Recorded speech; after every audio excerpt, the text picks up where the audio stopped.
una sa lahat. I challenge anyone who are saying that I am sick, that they come and exercise with me. We will see who is stronger. You come to the gym with me. Tingnan natin kung sino mas malakas magbuhat ng weight. Yung mga taong yan na nagsabi sa inyo na may sakit ako, na baldado na ako, ha?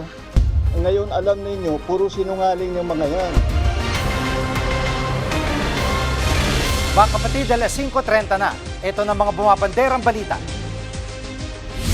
Bawas buwis, excise tax sa LPG at kerosene tinanggal ni Pangulong Marcos. Paano naman sa diesel at gasolina?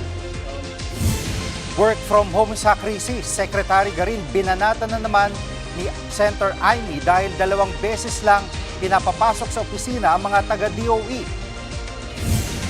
Baste sa 2028, Plan B ng mga maka-Duterte, si Baste patatakbo yung presidente kapag na-convict si VP Sara ayon sa ilang kongresista.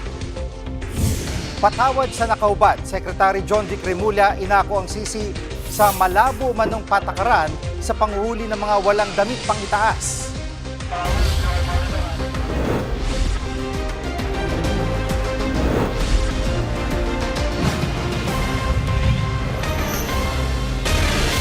Naglunsad ang koalisyon ng mga pro-Duterte sa pangunguna ni Davao City Mayor Baste Duterte.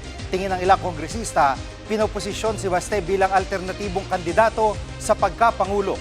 Live mula sa Batasang Pambansa, nangungun sa balita si News 5 House Correspondent Marian Enriquez. Marian, bakit kailangan ng sinasabing Plan B ng mga Duterte? Jiggy, para kay ACT Teachers Party List Representative Antonio Tino, dahil ngayong may nakabinbing mga impeachment complaints laban kay Vice President Sara Duterte at kung mako-convict siya, bukod po sa matatanggal sa pwesto ay hindi na siya pwedeng tumakbo kailanman sa anumang posisyon. At tingin nga po ni Tino si Davao City Mayor Baste ang Plan B candidate ng mga Duterte. Narito po yung pahayag ni Congressman Tino. Siguro kabado ang kampo ng mga Duterte, kaya ngayon pa lang ay meron ng pinoprontang Plan B ang mga Duterte. Ito ay si Baste, kaya ginawa siyang presidente ng PDP at meron pa ngayong binuong koalisyon. Ito ay para bigyan ng national platform ang isa pang Duterte.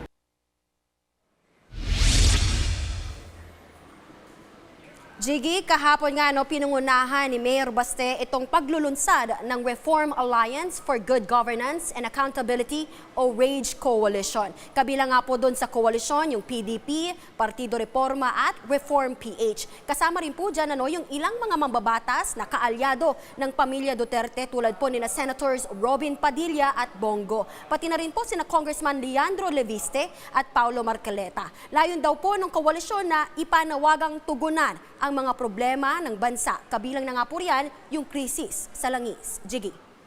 At Marian, may reaksyon na ba rito ang Malacanang? Jiggy, hindi raw apektado itong si Pangulong Bongbong Marcos sa inilunsad na RAGE Coalition ng kampo nga po ng mga Duterte. Ayon kay Palace Press Officer Undersecretary Claire Castro, nagtatrabaho lang ang Pangulo at hindi namumulitika. Bumuelta rin si Castro sa sinabi ni Mayor Baste na lalo lang nakasama sa Pangulo yung investigasyon sa flood control scam. Narito po yung pahayag ni Palace Press Officer Claire Castro.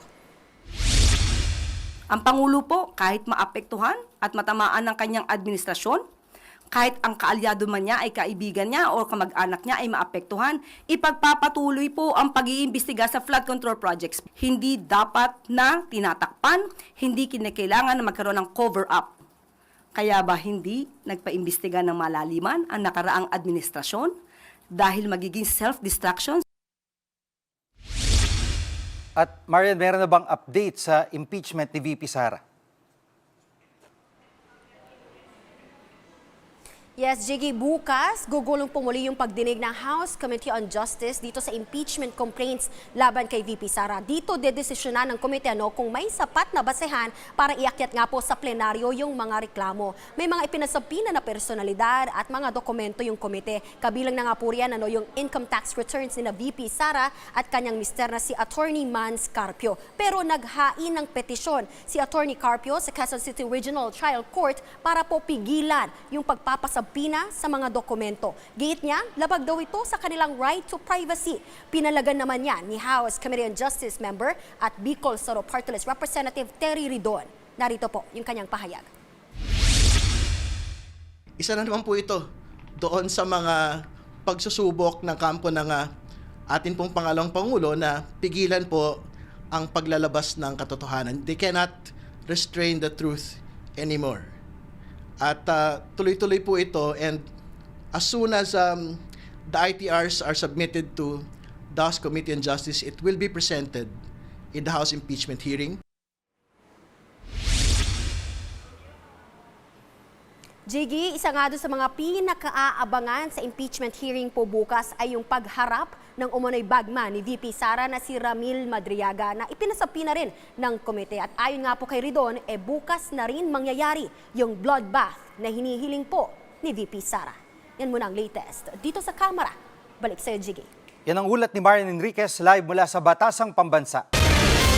Ginamit na ni Pangulong Bongbong Marcos ang kanyang emergency power sa gitna ng krisis sa langis. Tinanggal niya ang excise tax ng ilang produktong petrolyo.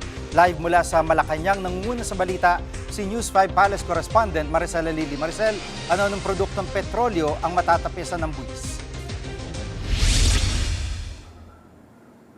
Well, Jiggy, base doon sa anunsyo ni Pangulong Bongbong Marcos kanina, ang sususpendihin niya ang excise tax sa LPG at sa kerosene. Base sa kanyang anunsyo, 3 pesos and 36 centavos ang ibabawa sa kada kilo ng LPG. Katumbas niyan ay 37 pesos kada 11 kilograms ng LPG. Pagdating naman sa kerosene, 5 pesos and 56 cents ang ibabawas doon sa excise tax kada litro. Ang paliwanag kasi ni Pangulong Bongbong Marcos, ang priority nila, kaya inuna muna nila itong LPG at itong ang kerosene ay ma-ensure yung ating food security. And of course, ang una nilang tutugunan ay yung mga petrolyo na may kinalaman sa ating pagkain, matulungan man lang kahit yung mga maliliit na karinderya. Pakinggan natin ang bahagi ng pahayag ni Pangulong Bongbong Marcos.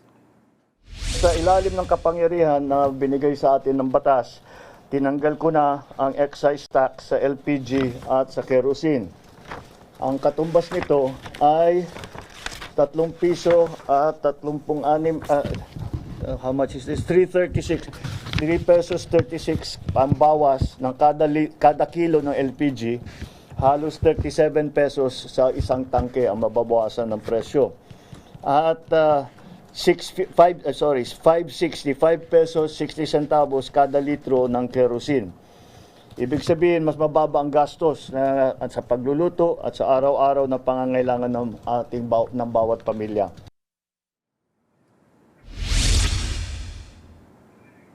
Pero Jiggy, maidagdag ko rin lang sa ngayon kasi wala pang desisyon si Pangulong Bongbong Marcos tungkol doon naman sa pagsuspinde ng VAT para dito sa produktong petrolyo. Ang sabi naman ng Pangulo, everything is on the table. Wala pa naman daw silang natatanggal na mga considerations. Pero kasi isa dun sa mga pinag-aaralan nila, oras kasi natanggalin yung VAT, baka mamaya mas malaki pa raw yung mawala sa gobyerno. Kung tutuusin daw kasi malaki yung nakukuha nating koleksyon mula dito sa VAT, especially now na mataas yung presyo ng petrolyo. Baka daw kasi pag tinanggal yung VAT, ang mangyari, iilang sektor lamang yung makikinabang. Ang target nila, balansihin lang lahat and make sure na mas maraming sektor ang makikinabang doon sa mga aksyon na gagawin nila. Jiggy?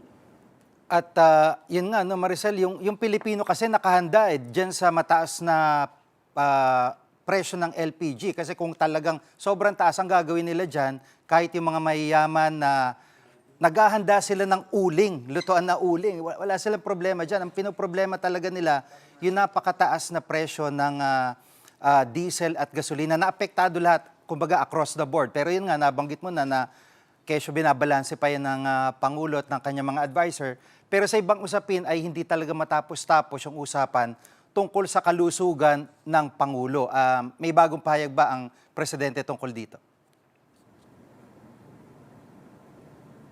Yes, Gigi. Pero bago ko sagutin yan, lilinawin ko na rin lang na pagdating doon sa diesel at saka doon sa gasolina, hindi pa yan kasama doon sa inanunsyo ni Pangulong Bongbong Marcos kanina kasi meron pa daw silang uplift meeting tomorrow. So ito yung binuo nila na Crisis Management Committee, pag-uusapan pa yung tungkol sa diesel at gasolina. So tingnan natin bukas kung ano yung magiging desisyon nila pagdating naman doon sa pagsuspinde ng excise tax dito sa dalawang produktong petrolyo na ito. Pero patungkol naman doon sa tanong mo sa kalusugan ni Pangulong Marcos, Gigi, well, kanina nga, after nung araw ng kagitingan, nagpakita etong si Pangulong Bongbong Marcos sa aking pagkaalala, first time niya na nagpunta dito sa press briefing room sa New Executive Building ng Malacanang para humarap sa lahat ng members ng Malacanang Press Corps. At pagpasok nga niya dito pa lamang sa facility, parang sumasayaw-sayaw at nagja-jumping jack na, nagpakitang gilas na. Dahil lang sinasabi nga niya, kung sino daw yung nagsasabi na mahina siya, baldado, sumama na daw sa kanya sa gym para makita kung gaano siya kalakas. So far, ang paliwanag ni Pangulong Bongbong Marcos, ang huling beses na nagpunta siya sa ospital ay nung pinapaklear niya yung kanyang diverticulitis, which was 2 to 3 months ago. Nagpa-CAT scan daw siya, pero so far, maayos na rin naman daw yung kondisyon niya pagdating dyan sa diverticulitis. Sa ngayon, 2 gamot lamang daw yung kanyang iniinom bilang maintenance. Isa ay para doon sa kanyang gout at pangalawa ay para sa high blood. Hindi rin daw kasi siya naniniwala sa pag-inom-inom ng supplements. Mas gusto raw kasi niya talaga yung maayos na diet at exercise. Kaya kanina, parang napahabol din tayo kay PBBM dahil paglabas niya dito sa press working area, nag-jogging siya, so hinabol din namin siya dahil gusto nga niyang patunayan na malakas siya, tumakbo siya, kaya nakitakbo rin tayo. At doon nga, sinabi niya na 4 na beses sa isang linggo raw siya nag-exercise. Usually, ang ginagawa niya, nagwe-weight siya o kaya daw ay nag-elliptical siya na equipment para makapag-workout nga. Ang tanong natin, bakit ngayon siya nagsalita tungkol dito sa kanyang health condition? Pakinggan natin ang sagot ni Pangulong Bongbong Marcos. Because people don't reason to worry. I don't want people to think that really that there's a problem. Because sa dami ng problema natin na hinaharap because of the war in the Middle East, sa dami ng hinaharap natin problema, that will be an additional problem of concern for our people. So I thought that the easiest way is to show that I'm still very active physically. Yan muna ang latest. Balik sa'yo, Gigi. At Maricel, ang bilis mong tumakbo, parang ikaw yung nandun sa gilid ng presidente. Yan po ang ulat ni Maricel Lili live mula sa Malacanang. Susunod, 3 araw na work from home na makawani ng DOE, pinuna ng mga senador. At mga barkong papunta at nanggaling ng mga pantalan sa Iran, haharangin ng Amerika sa Strait of Hormuz. Diyan lang kayo mga kapatid, dapat una sa lahat.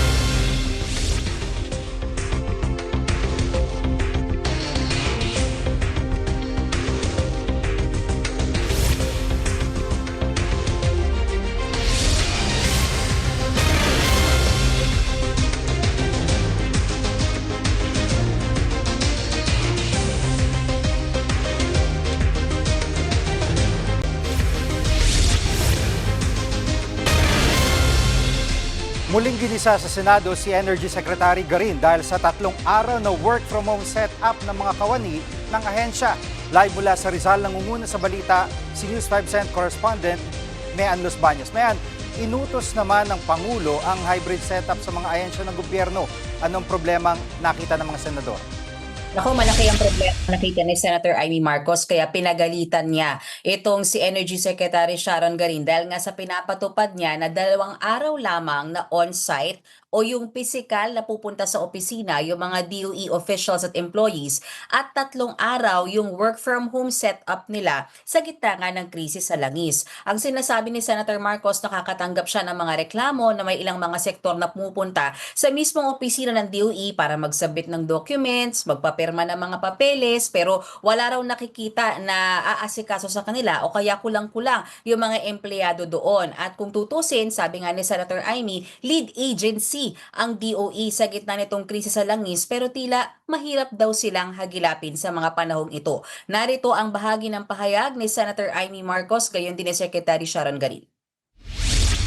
Parang wala kayong urgency sa katawan, ayos lang. Can you please explain the rationale for this madness? At nagagalit ang tao, 2 araw lang kayo magtatrabaho sa harap ng krisis? Mr. Chair, work from home doesn't mean that we don't work, ma'am.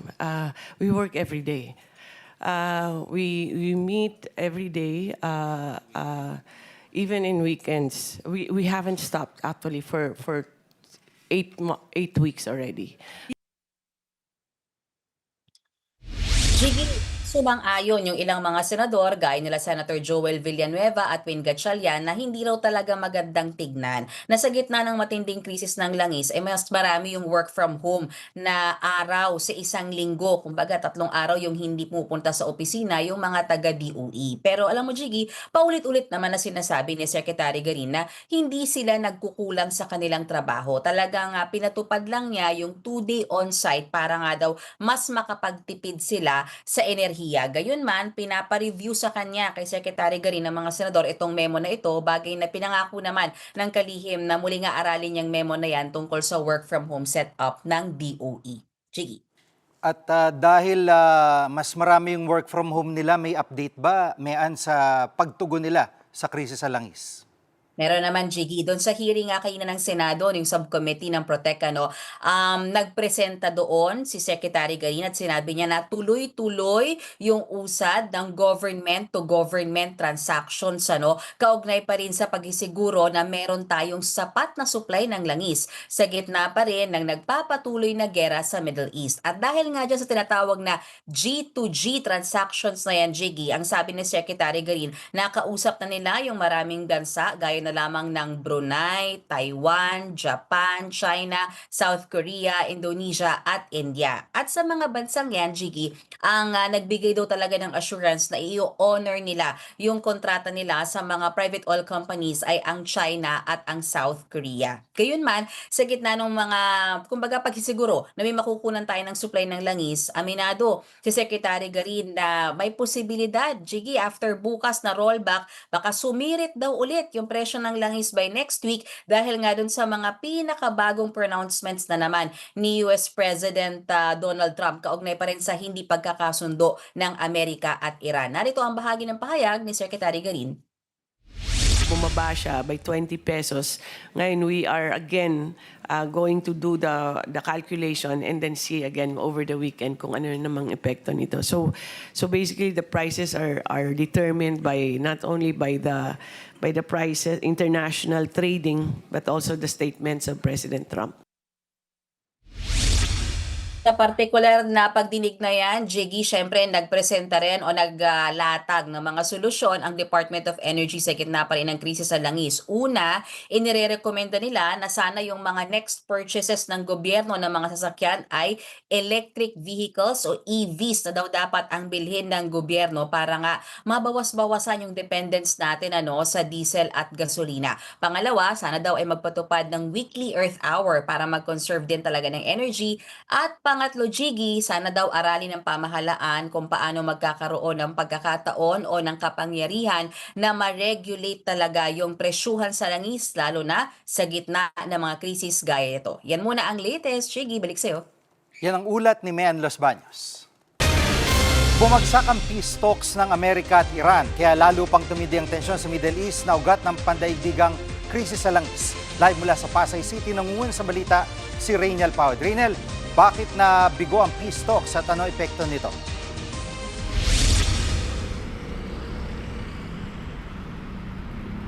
Naku, Jiggy, hindi nga nagkasundo itong US at Iran dito nga sa ginawa sana nilang pag-uusap para sa kondisyon para nga rin dito sa tigil putukan. Dito nga lang weekend ay nagkaroon ng peace talk doon sa Pakistan, pero sabi ng Amerika ay hindi pa rin pumapayag itong Iran na itigil nga yung kanilang nuclear program at buksan itong Strait of Hormuz. So sabi naman nitong Amerika, kung gagawin nga yan ng Iran ay sila na mismo yung pupunta nga doon sa Strait of Hormuz at haharangan nga ito.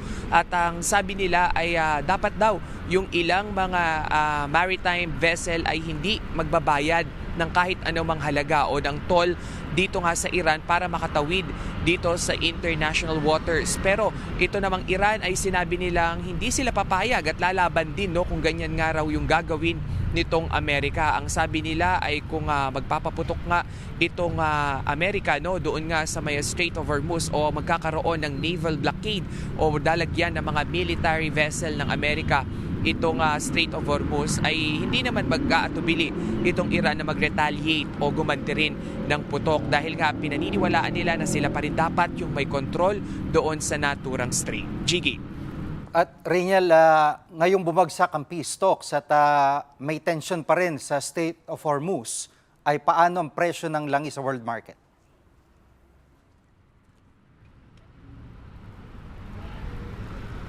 Ayun nga, Jiggy, kasabay nga ng pronouncement nitong si US President Donald Trump para nga dito sa blockade dito sa Strait of Hormuz ay agad namang sumipa sa $104 per barrel yung presyo ng crudo sa world market. Mas mataas yan ng 8% bago nga yun ang yaring pagbabanta nitong si Trump. Ang sabi naman nitong Department of Energy nga ay sayang yan, dahil bukas nga sana ay magkakaroon na ng rollback para nga dito sa presyo ng produktong petrolyo dito yan sa Philippine setup, pero hihintayin din natin yung mga susunod pa na mangyayari dahil nga kung magtataas na naman yung presyo ng crudo sa world market ay tiyak sa susunod na linggo ay magtataas na naman nga yung presyo ng langis dito sa Pilipinas. Jiggy. At bukod sa Iran na pinapalagan ni President Trump, pati si Pope Leo ay pinalagan din ng Presidente.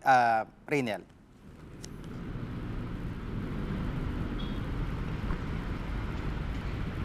Ito kasing si Pope Leo XIV ay nagbigay nga ng pahayag at kanyang sinabi na hindi pinakikinggan ng Diyos ang sino mang individual na nagdadasal nga towards dito sa pagpapromote ng gyera. Wala namang pinangalanan itong Santo Papa pero tila natamaan nga itong si US President Donald Trump at gumanti siya.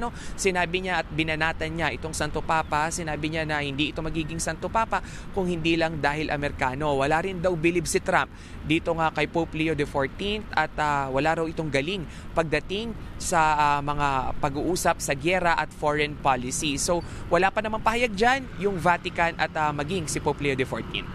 Jiggy. At Reniel, may balita pa ba dun sa repatriation ng mga kababayan natin? Kasi the past weeks, wala na tayong naririnig. At kung may napapauwi, kalahati doon o konti doon ay mga turista pa. So may update ba tungkol dito?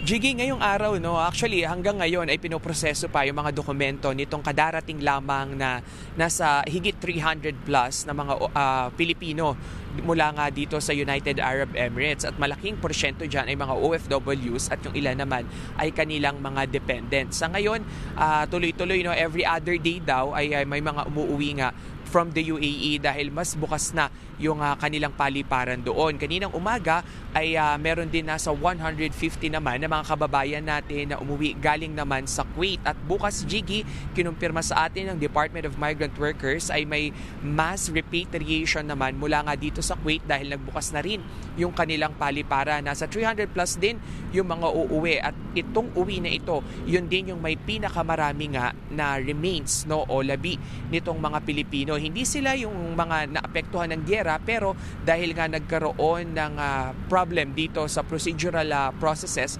doon sa mga paliparan sa may Kuwait ay na-stop din itong pagpapauwi nitong mga labi ng ilang mga Pilipino na namatay doon due to natural death. Jiggy. Yan ang ulat ni Reniel Pawid live mula sa Pasay City. Susunod, grupo ng mga tsuper muling magtitigil pasada. Huwag kayong bibitiw, dapat una sa lahat.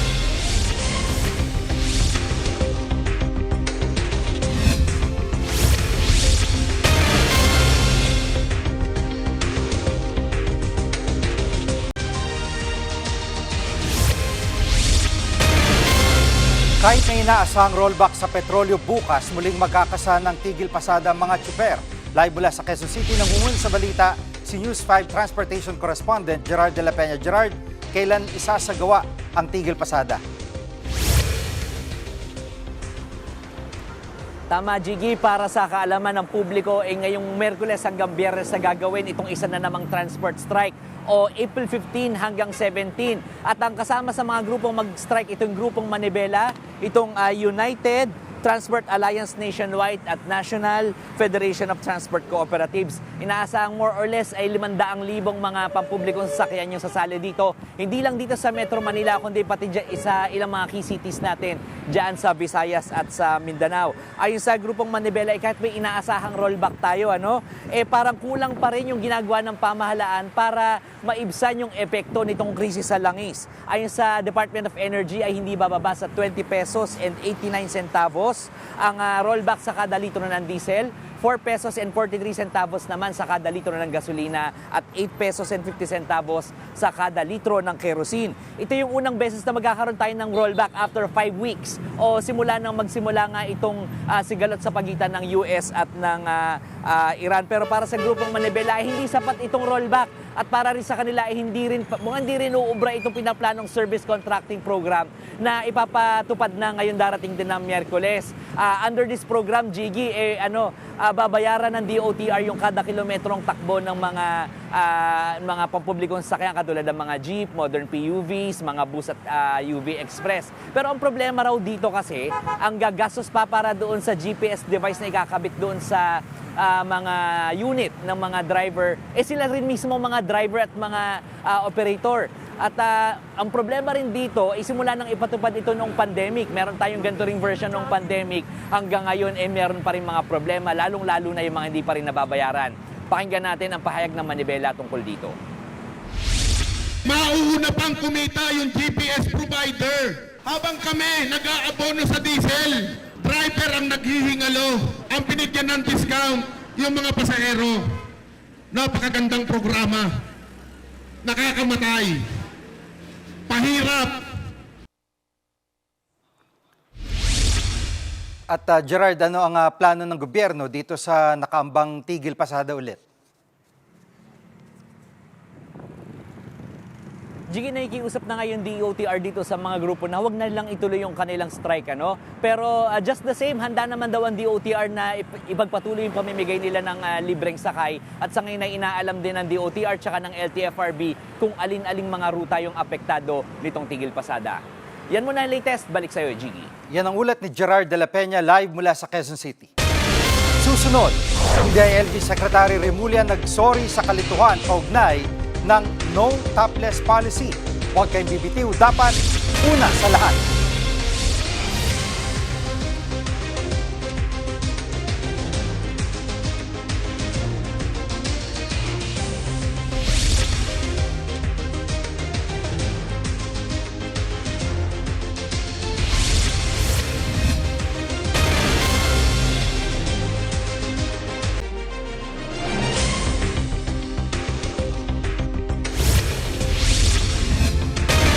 Nagkaroon ng kalituhan sa bagong patakaran ng DILG laban sa mga walang damit pang itaas. Dahil dyan, nagsorry si DILG Secretary John Vic Remulla.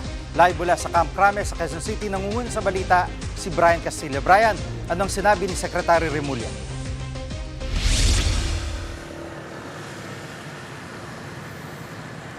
Jiggy, aminado si DILG Secretary John Vic Remulla na may mga pagkukulang sila sa pagpapatupad nitong programang Safer Cities Initiative. Biguro kasi siya na makapaglatag ng malinaw na guidelines bago pa yung full blast implementation nito nationwide.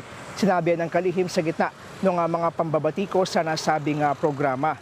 May isa kasing lalaki sa may Mandaluyong City ang sinita, tiniketan at pinagmulta ng barangay at pulis matapos nga siyang mahuling nakatopless. Yan ay habang nagsasaayos lang naman nung kanyang bahay. Paliwanag sa atin ng lalaki, ayan, naghubad daw siya ng sando dahil nga basang-basa na ito ng pawis at sobrang init. At sinubukan niyang makiusap daw sa mga otoridad pero hindi siya pinagbigyan ng mga ito. Natakot din yung lalaki dahil sa dami ng mga pulis at tauhan ng barangay na sumita sa kanya nung araw na siya ay nakita doon sa isang eskinita. Narito ang pahayag ng lalaking sinita ng mga otoridad. tatrabaho ng maayos eh. Tapos makikita kang paligiran ka ng mga pulis, SWAT, nandyan sa likuran mo. Daig mo pang kriminal eh. Ayusin nila kung saan banda talaga yung mga iskinita ba yan o dyan lang sa ano. Oo nga naman, dun sa video na pinakita mo, Brian, overkill talaga. Armado talaga yung napakasimple naman nung walang damit, no? Pero anong gagawin dito ng Secretary Mulya?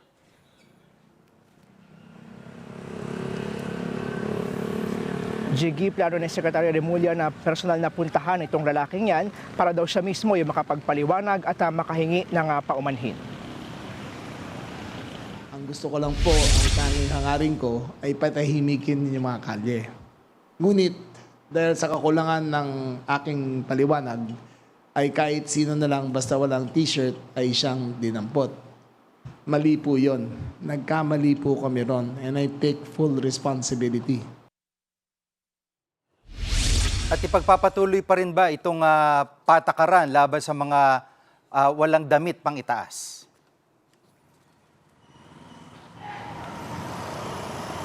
Tama ka, Jiggy. Sabi ni Secretary Remulla ay tuloy pa rin naman daw yung panghuhuli sa mga nakataples sa mga kalsada at tuloy pa rin in general yung kanyang Safer Cities Initiative. Pero rerepasuhin daw yung mga patakarang umiira patungkol dito para nga maiwasan yung mga ganyang maling paraan ng paninita. Samantala, nagpasya naman ang Quezon City at Manila Police Districts na suspendihin muna yung kanilang panguhuli sa gitna ng mga batikos na anti-poor daw itong patakarang ito. Yan muna ang latest. Balik sa iyo, Jiggy. Yan ang ulat ni Brian Castillo live mula sa Camp Crame. Kami ang inyong mga kapatid sa Balitan at Public Service. Dapat una sa lahat. Abangan niyo ulit kami bukas dito sa TV5, 1PH, RPTV, True TV at 105.9 True FM.